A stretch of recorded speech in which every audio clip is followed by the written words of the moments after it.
Going away until I hear from you. I'm waiting for you to see me through. Abide in your word and know it's true. Stand still till you tell me to move. I'm going away until I hear from you. Help me to wait for you to see me through.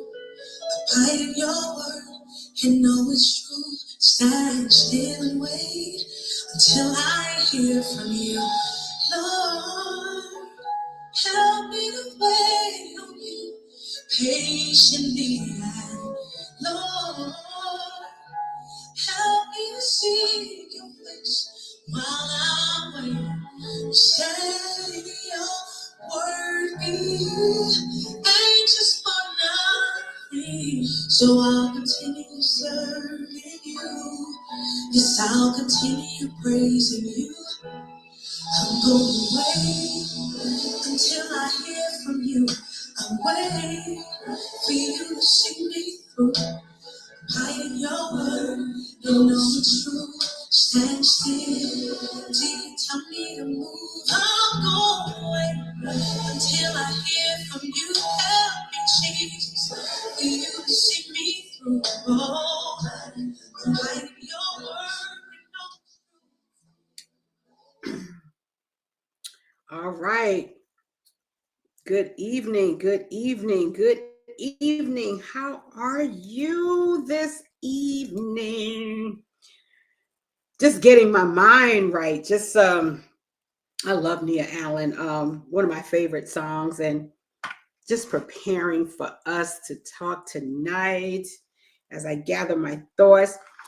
You know, every week I think of really great topics that I want to talk to you about and share with you. And this topic came about, ironically, during one of my sessions, actually, with a student this week. And we got to talking about real estate. What else? But it was more so from a retail perspective, not an investment, but it kind of intertwines depending on where you are and what station you are in life. So we're going to delve into it. So we're talking about when it comes to listing a home and one of the spouses may or may not be present. And so therefore, do you go on a consultation meeting? And so I strongly advise against it because you need all decision makers to be present when you are talking about listing a home. And we talked about, well, what if one of the spouses are deceased, or what if it's an estate home that you're listing? I said, that's a different conversation, right? Because when you are listing the home of a deceased person, then it's not that person's home. If you inherited that home, it is in the estate of, right? So I've listed homes that belong to a deceased person and it's in the estate of. You have to make sure you have the surrogate papers. Did they die with a will, without a will, intestate? Intestate is just a fancy word for someone born without, I'm sorry, someone died without a will, and so it has to be probated. So, but that led to this conversation, right? So welcome back to Women Wealth Wednesday. You know, this is our space to talk about money, mindset, and building wealth that lasts. And tonight we're delving into this powerful topic, legacy planning. I'm calling this one the legacy blueprint,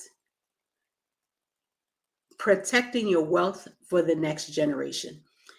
And so that's how this topic came about, having that conversation with one of my mentees. So why is this important?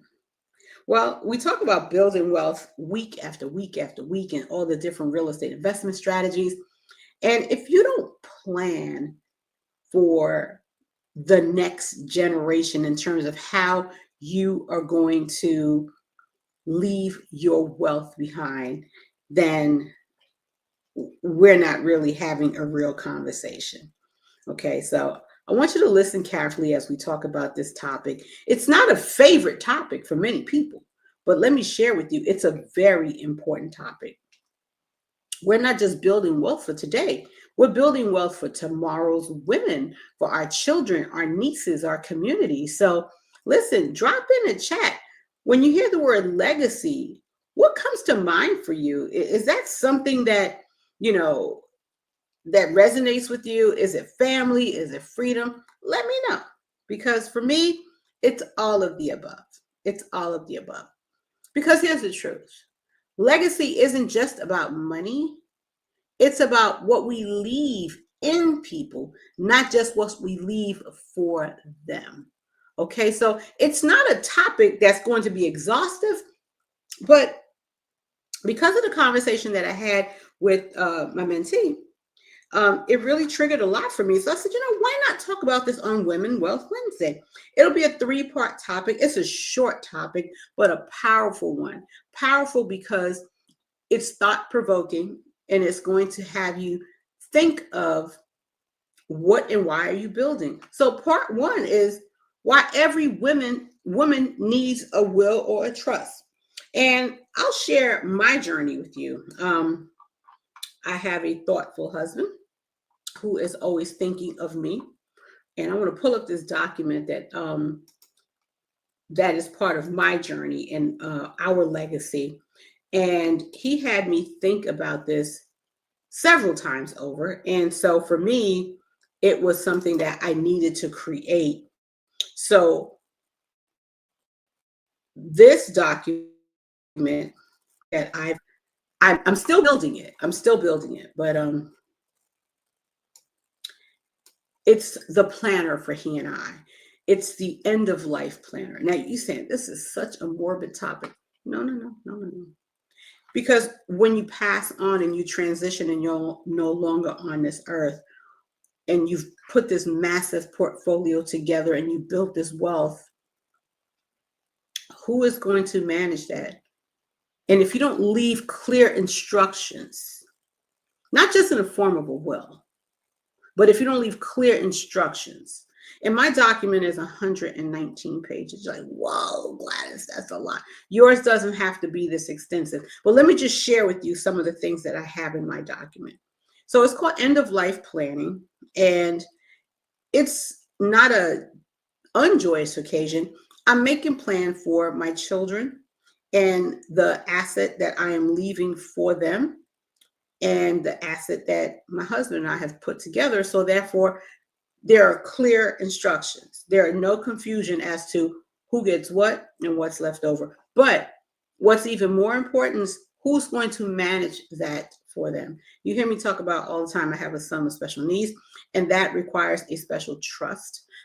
When you have a child that has special needs, you have to have a separate trust for them. But more importantly, you want to leave these instructions. Who and where are you going to leave these instructions? And in my document, it has everything from medical to credit cards to car notes, doctors. It has everything. It's so exhaustive, and it is 119 pages, but yours doesn't have to be exhaustive. So let's get real for a second.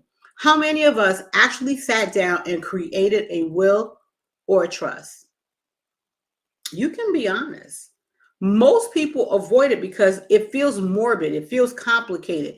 But in reality, what you're doing is you are preparing so that there's no confusion about your assets and your estate that you are leaving for them. Because we're wealth builders, right? So we are not talking about, just life insurance. We're talking about everything. But having a will or a trust is really an act of love. It's not something that you're preparing for your demise. It's saying, I care enough to make things easier for the people that I love. Okay? So if you don't have one yet, drop one in the chat. If you do, fine. If you don't, put a check mark. If you don't, no judgments. Just let me know if you have one, because this is definitely something that we need to talk about. Too many of us in our community don't have one. GoFundMe is not a plan. Okay, so Seriously. And I'm speaking from my own personal experience. Okay. You can definitely make plans for yourself. If you plan on building wealth, then you should be thinking like a wealth builder. You should be working with a financial planner, and you should be planning these things in advance. So I remember talking to a friend who lost her mother suddenly. It took almost a year just to settle her estate because there was no will. I was part of that settlement because I actually listed her home and sold her home. However, imagine being in grief and having to fight through paperwork in court just to access your family, what your family have worked for. It's not smart. Many people die intestate. That's just a legal term, again, without a will. A will does not have to be something elaborate. It can be something that you create on your own. It can be something that you sit down with an attorney, a wills, trust, and estate attorney, so that you are able to put it together. So here's the deal. A will tells the world who gets what after you pass. That's it.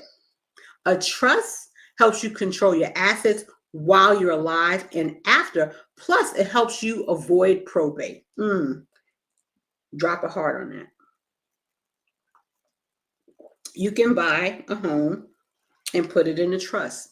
It protects your anonymity. It protects who you are. It protects people from knowing where you live. You can buy a property and put it in a trust. You've heard of trust funds? That's it. So let me share this with you. Even if you're just starting out, your bank accounts, your insurance, business digital assets, all of it needs a plan. Start small, name your beneficiaries, create a simple will online or through an attorney. Then you build from there. It's very, very simple. Okay?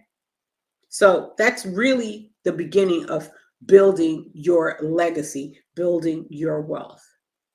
Now, the second thing I want to talk to you about is how to transfer real estate to your heirs, right? Because I have young children. My children are not old enough to inherit anything yet. However, that's what that's for. Let's talk about the big one, real estate.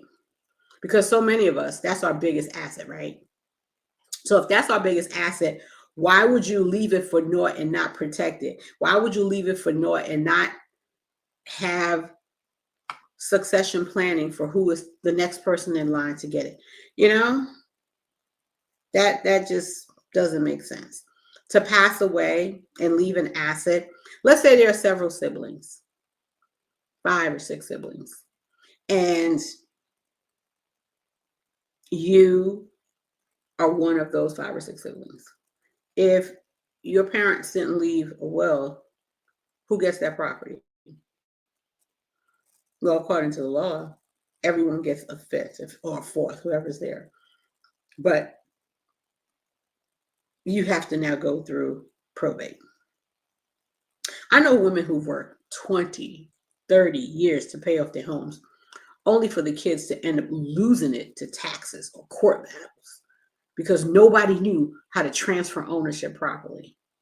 Yeah, this happens every day in real estate, which is the perfect segue. Hold on, let me take a sip of my tea. I'm preserving my voice because I talk all day.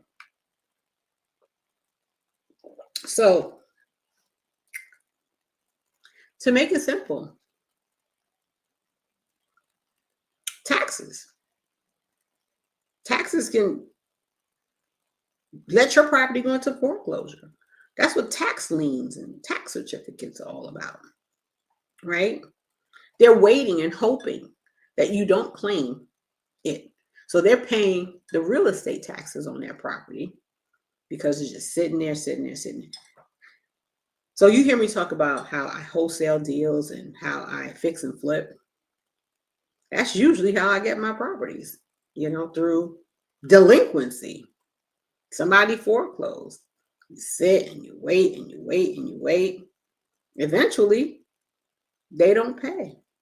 If they do pay, I get paid all the money that I paid in taxes plus interest for it. It's a great way to make money in real estate, but we're not talking about that tonight. See, I told you I love all things real estate, but seriously, it is really, really sad. Sad. But let's make it simple. Let's make it plain. I don't want to make it a sad, morbid story about how you losing property due to this. But here's what you need to know. I want to give you 3 points. You can add your property to a trust so it passes directly to your heirs. How do I do that? Work with an attorney. That's just it. Work with it. Wills, trust, and estate attorney. He'll know exactly what you're trying to do. Now, some states allow transfer on a death deed, which means when you pass, your home automatically goes to your beneficiary without probate, not the state of New Jersey. I said some states. We're not that state. So make sure that you do the right thing. And the third thing is keep your property title right. Make sure your name matches your trust or your will. So take me, Gladys A. David. That's my maiden name, right? It's what I work under. Gladys A. David. That's my brand. But in order for it to match all my assets, since I am legally married, it should have my married name as well, because my documents have to match it, and it has to match the deed on the home. So just giving you little tidbits tonight, because again, we are just having a very candid conversation about exactly what is it that we need to do as women to protect our assets. We're talking about legacy building tonight, legacy planning, the legacy blueprint, protecting your wealth for the next generation. So it's not an exhaustive topic. I just wanted to come on and share with you that this is something that should be part of your planning. It really should. Okay. If you own a property, drop a heart in the chat, drop a heart in the chat, and let me know if you're planning to buy soon. Drop a key. Right? Drop a house in the chat if you own one. If not, drop a key. Because the reason why I want you to do that is because later on, I want you to tap into our community at She Rises Academy and join our community. These are conversations that we have regularly. So therefore, you'll know exactly what it's like to be in a room full of like-minded, like thinkers. All right. Think about it. Your home can fund your legacy. It can pay for college, create rental income, or become that family gathering place for generations to come, which is a place that you're enjoying as you're alive. But what happens when you're no longer here? How about that? So, third part I want to talk to you about tonight is to build wealth as a family. Make that a mission. Make that a mission. It is a family business for us to be in real estate. I involve my children in real estate, even though they're young. I involve them in all things I do. Funny, my son, he was telling me that he talked to his bus driver, and he mentioned to his bus driver that my mom is in real estate. And so his bus driver asked him, I'm looking to buy a house. And he was like, yeah, I can give you my mom's business card. He's really cute. I appreciate that. He grew up in this business.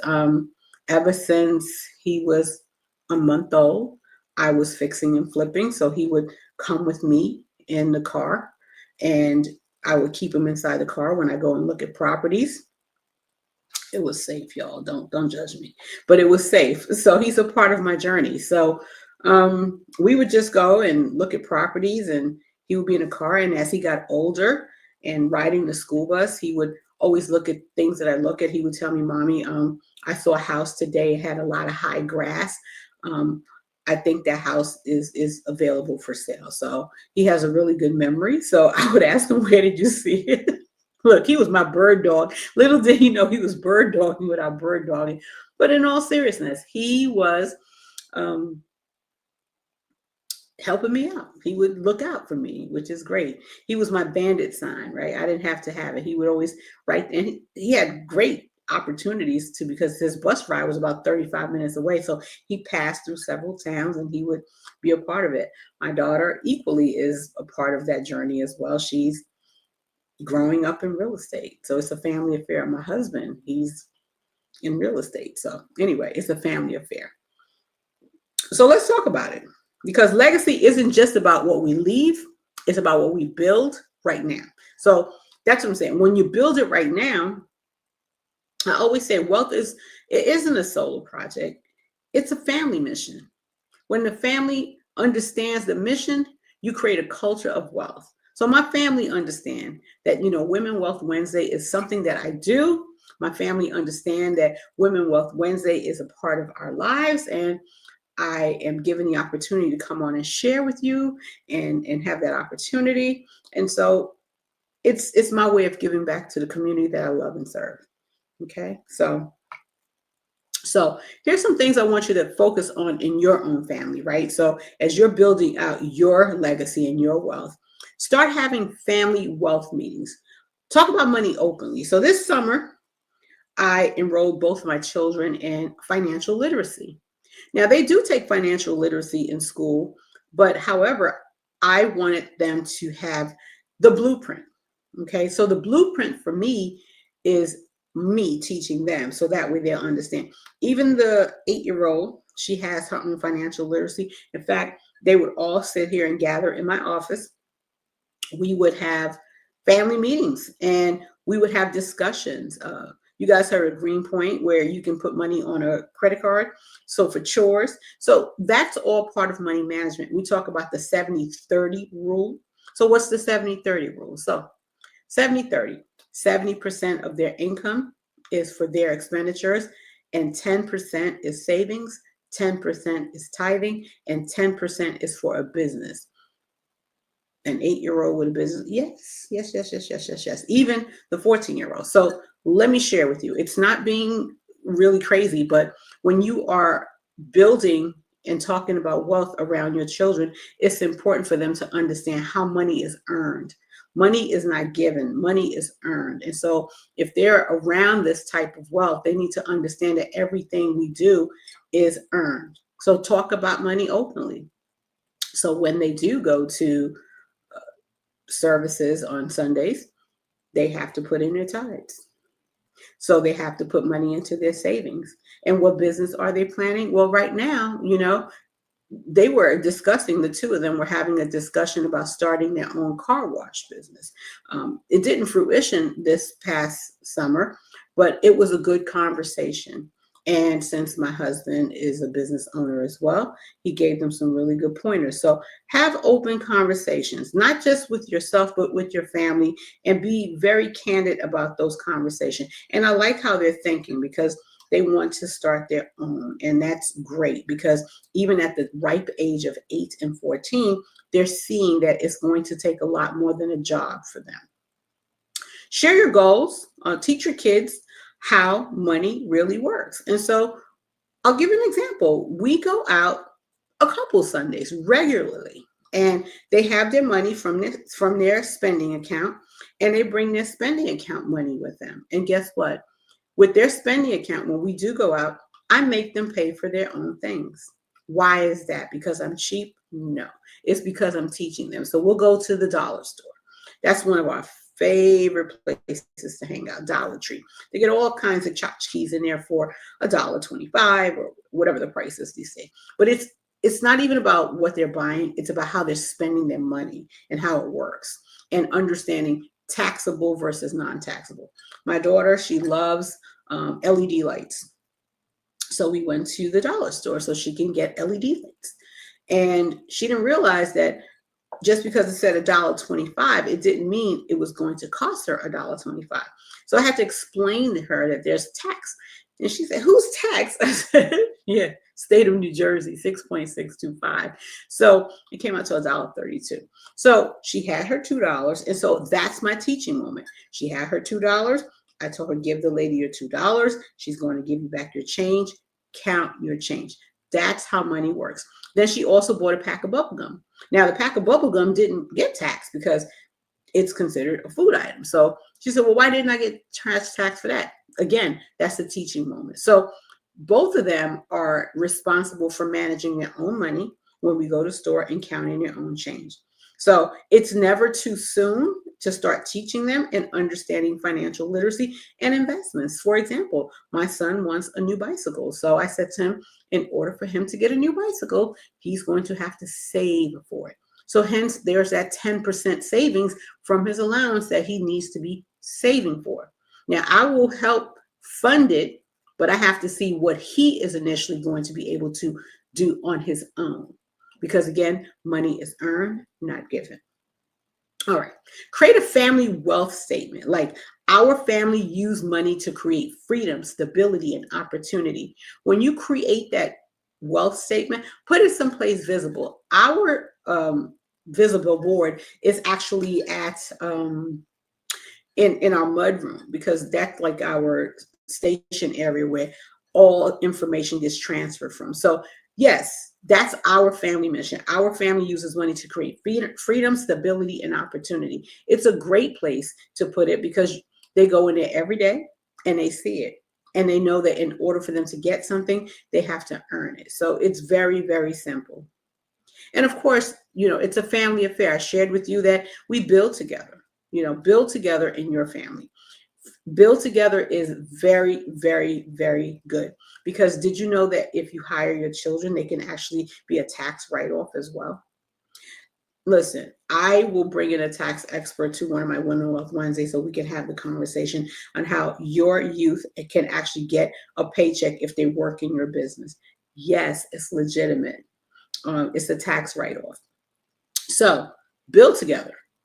Real estate partnerships, or even in investment clubs, but definitely start with your own family, because that's where wealth building is. It is not just outside of your home, it could be in your home. And if you don't have any children, then your nieces. Remember, we're teaching our girls to be independent thinkers. We're teaching our girls to learn about money earlier, and we're teaching them independence so that they can understand that, you know what, there's nothing wrong with having money, and there's nothing wrong with keeping it. There's nothing wrong with earning it, and there's nothing wrong with building it. We're not obsessed with it, but we know that it works for us if we know how to use it. We are wealth builders. And don't forget to give. Besides the tithing that I give, one of my big goals is to start a scholarship in honor of my now deceased mom, because she passed away many years ago, and it's still on my bucket list to start a scholarship in her honor. Community projects or family foundation, all of that can be a part of your legacy. So think about what you can do besides, enjoying the money that you have now. How does your legacy live on? How does your wealth continue outside of while you're still here? How does your name carry on? Foundations are built that way. You ever go to colleges and you see names of people on it? That is their legacy. I know that here in New Jersey, where I live, the college has William G. Roher. And so I was curious because there's also a health facility named William G. Roher. So I looked it up. He was a philanthropist. And so therefore, even though I never got a chance to meet William G. Roher, guess what? His name lives on because his family left a foundation, or he left instructions for a foundation. So that's the kind of legacy we're talking about building, not just for today, but for tomorrow, and even decades and decades after we are no longer here, and it carries on. Now drop a chat and let me know, do you value your family to carry on your legacy? Or maybe it's a generosity or education or entrepreneurship. What's your legacy value? Tell me, what is it going to be? Is it just going to be that you were here for now and gone tomorrow? But no, we shouldn't be here today and gone tomorrow. We should let our names carry on forever.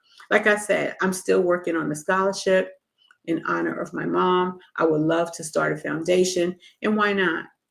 I would love to be able to give a child a scholarship so that they can start something with the money that I'm leaving. It doesn't have to be big. It can be as small as $250, $500, but as long as a well-deserving child gets it, and put the guidelines in place. It's on my bucket list, stick and stay. I'm always full of things I'm working on. All right, let me take a quick sip. So, ladies, your legacy doesn't start when you're gone. It starts when you decide to protect what you have built. That's facts. So I want to give you a homework assignment until we meet again next week. But take this down. It's very, very simple. Number one, review your beneficiaries on your bank, your insurance, and your retirement, your 401k, pension plan. Do that. Number two, make an update of your will or your trust. If you don't have a will or trust, at least look into creating a will, then maybe a trust. But that's your homework assignment. There's one more piece. I don't want to forget. Start the family conversation this week. Don't wait for someday. Start it this week. I want you to start having those conversations, even if it's amongst yourself. If you're not married, that's fine. Amongst your friends, amongst your colleagues. Join our community, She Rises Academy. I'll drop the link so that way you'll have the information for us to keep in touch. If you are seeing me for the first time, my name is Dr. Gladys David. I am the owner of She Invest Realty, and She Rises Academy is our school community where we are building legacy wealth, not just for today, but for tomorrow's future leaders. You've worked hard, too hard, to leave your legacy to chance. Protect it, guide it, build it with intention, because the real wealth is not accumulation. It is what we pass on with purpose. I want you to continue to live on with purpose. That's your Women Wealth Wednesday wisdom for tonight. Drop your biggest takeaways in the chat. And if this conversation blessed you, share with another woman who needs to hear it. Let's build legacies together. Until I see you next week, be well, be healthy, keep building, and be prosperous. Good night.